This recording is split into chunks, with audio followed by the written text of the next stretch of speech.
Gusto mo ba na siya na naman ang mababaliw sa kakahabol sa'yo? Lalong-lalo na ngayon na ikaw na lang palagi ang naghahabol sa kanya. Halos mababaliw ka sa kakahabol sa mahal mo dahil sa sobrang mahal na mahal mo siya pero ikaw ay baliwala na niya. At halos ipinagsiksikan mo na ang sarili mo sa kanya dahil sa gustuhin mo na kayong dalawa ay magmamahalan sa isa't isa habang buhay. Pero minsan napakatigas ng kalooban niya at napakataas ng pride niya, kaya ikaw na lang palagi ang naghahabol sa kanya. Ngayon, may ituturo ako sa inyo na napaka-epektibong ritual upang ikaw na naman ang habol-habulin ng mahal mo. Malayo o malapit man kayong dalawa sa isa't isa.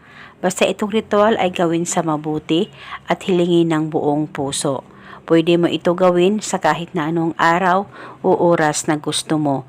Basta dapat 100% ang paniniwala mo sa mga ganitong pamamaraan. Ang gagawin mo lamang, kumuha ka ng Ziploc, lagyan mo ito ng 1 kutsarang asukal.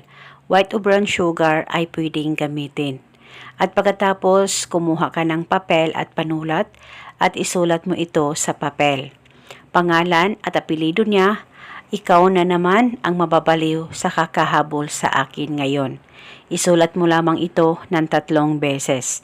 At pagkatapos, itupi ang papel kahit ilang tupi at ilagay mo rin ito sa Ziploc na inihanda mo na may 1 kutsarang asukal.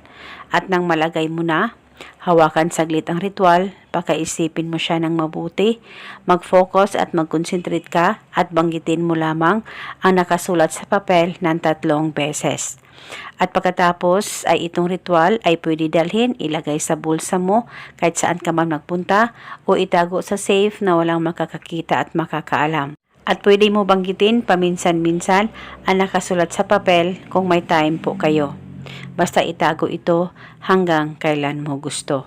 At eto muna sa ngayon, maraming salamat po sa panonood. May God bless us all.